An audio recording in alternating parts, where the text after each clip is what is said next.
ಸ್ನೇಹಿತರೆ, ಪ್ರೀತಿ ಎಂಬ ಈ ಎರಡಕ್ಷರದ ಅರ್ಥವನ್ನು ಮತ್ತು ಭಾವನೆಯನ್ನು ಈ ಅದ್ಭುತ ಸಾಲುಗಳಲ್ಲಿ ನೋಡುವುದಾದರೆ, ಒಂದು ದಿನ ಒಬ್ಬ ವ್ಯಕ್ತಿಯು ಶ್ರೀಕೃಷ್ಣನನ್ನು ಕೇಳಿದನಂತೆ, ರಾಧೆಯನ್ನು ನೀನು ಪ್ರೀತಿಸುತ್ತಾ ಇದ್ದೆ, ಇವಾಗ ರುಕ್ಮಿಣಿಯನ್ನು ಮದುವೆಯಾಗಿದ್ದೀಯ, ಯಾಕೆ ನೀ ಈ ತರ ಮೋಸ ಮಾಡಿದೀಯಾ ಅಂತ ಕೇಳಿದಾಗ ಅವಾಗ ಶ್ರೀಕೃಷ್ಣ ನಗುನಗುತ್ತಾ ಹೇಳಿದನಂತೆ,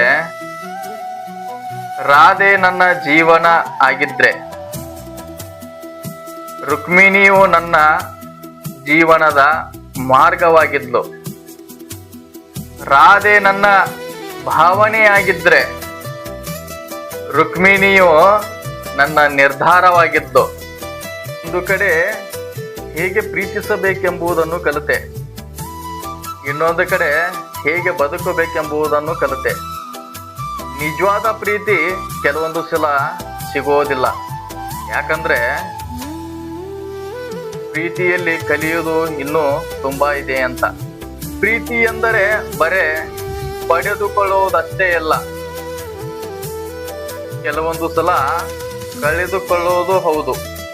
ಪ್ರೀತಿ ಕಳೆದುಕೊಂಡೆ ಅನ್ನೋದು ಅಷ್ಟೇ ಅಲ್ಲ, ಇನ್ನೊಂದು ಪ್ರೀತಿ ಪಡೆದುಕೊಂಡದ್ದು ಹೌದು. ಪ್ರೀತಿ ಅಂದ್ರೆ ಯಾವ ರೂಪದಲ್ಲಿ ಹೇಗೆ ಬಂದರೂ ಹೋದರೂ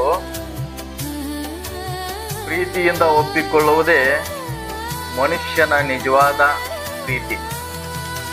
ಎಷ್ಟು ಅದ್ಭುತವಾಗಿ ಶ್ರೀಕೃಷ್ಣನು ಈ ಸಾಲುಗಳಲ್ಲಿ ಹೇಳಿದ್ದಾನೆ ಅಲ್ವಾ ಸ್ನೇಹಿತರೆ?